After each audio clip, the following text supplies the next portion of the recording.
Biblia Reina Valera, revisión 1960. Ley espiritual, versus ley del pecado.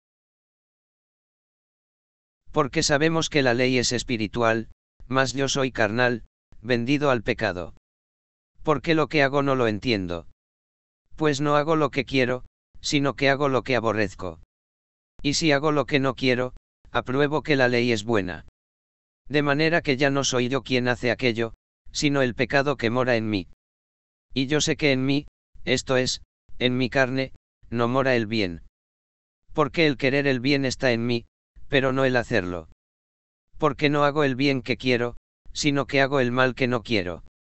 Y si hago lo que no quiero, ya no lo hago yo, sino el pecado que mora en mí. Así que queriendo yo hacer el bien, hallo esta ley. Que el mal está en mí. Porque según el hombre interior, me deleito en la ley de Dios. Pero veo otra ley en mis miembros, que se rebela contra la ley de mi mente, y que me lleva cautivo a la ley del pecado que está en mis miembros. Miserable de mí. ¿Quién me librará de este cuerpo de muerte? Gracias doy a Dios, por Jesucristo Señor nuestro. Así que yo mismo con la mente sirvo a la ley de Dios, mas con la carne a la ley del pecado. Diversas traducciones bíblicas. Ley espiritual, versus ley del pecado. La ley es espiritual, como ya sabemos. Pero yo soy carnal, vendido como esclavo al pecado. Y no acabo de comprender mi conducta, pues no hago lo que quiero, sino que hago lo que aborrezco.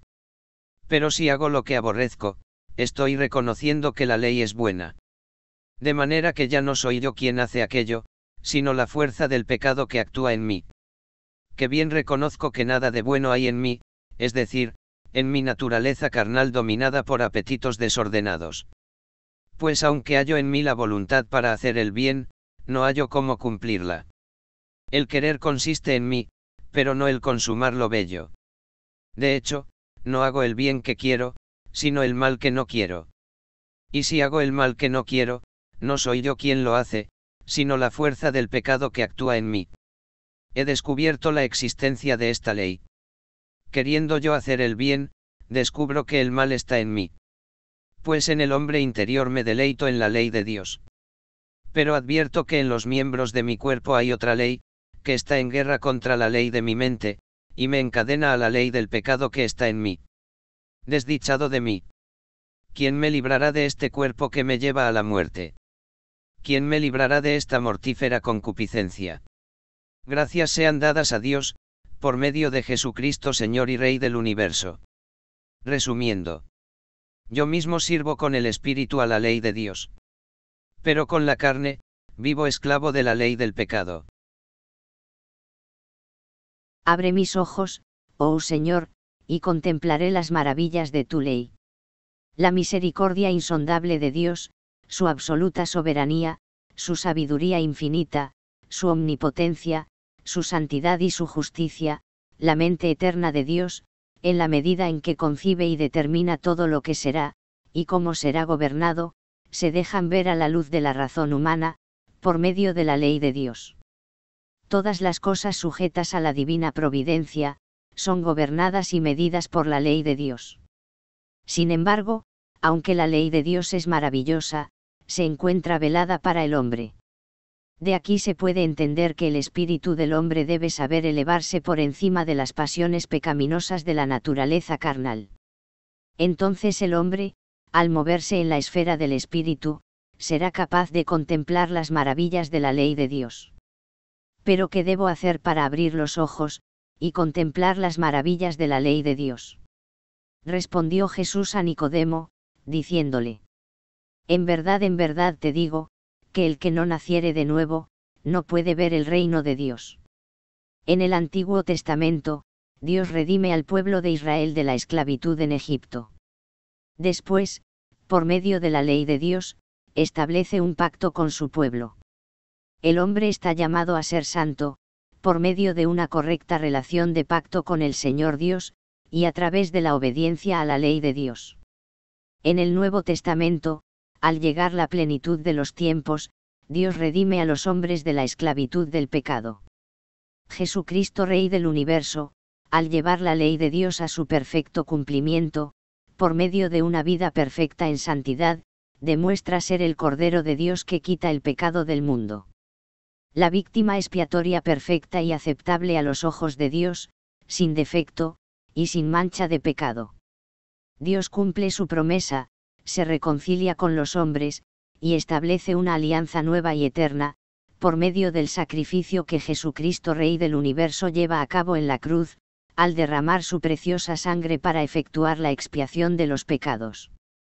El hombre está llamado a ser perfecto, al interior de una alianza nueva y eterna, por medio de las obras de la ley de Dios, a través de la gracia salvadora y santificante del Espíritu Santo. En esta perícopa el apóstol Pablo presenta a la naturaleza carnal, y su mortífera concupiscencia, como una potente fuerza que se opone al espíritu del hombre. Carne y espíritu, no son mencionados aquí como principios que componen al hombre íntegro. Carne y espíritu, expresan aquí dos realidades de índole contraria, y las cuales definen al hombre en su totalidad cuando una prevalece sobre la otra. Podemos concluir entonces, que el hombre en su totalidad, es carne o es espíritu, según se sitúe en el nivel de la realidad terrena, o en el nivel de la realidad celestial. Es importante mencionar que el triunfo del espíritu sobre la carne, da origen al nuevo nacimiento a la vida en el espíritu, y se realiza ya en el momento y lugar actual, aquí en la tierra. En cuanto a la realidad espiritual, la ley de Dios es espíritu y es vida, y crea en el hombre un espíritu nuevo conforme a la voluntad de Dios. Entonces el espíritu escribe en el corazón del hombre las obras de la ley. En cuanto a la realidad carnal, la ley del pecado es carnal y es muerte, y el espíritu del hombre es derrotado por la concupiscencia de las pasiones carnales. Entonces el corazón del hombre permanece engañoso, más que todas las cosas, y perverso. Es digno mencionar la referencia que hace el apóstol Pablo a la ley espiritual y a la ley del pecado, una al principio y la otra al final, situándolas en los extremos de la perícopa para dilucidar su antagonismo. Pero la batalla no está perdida. Jesucristo Rey del universo ha sido levantado para atraer a todos hacia sí. El reino de los cielos sufre violencia, y los violentos lo arrebatan.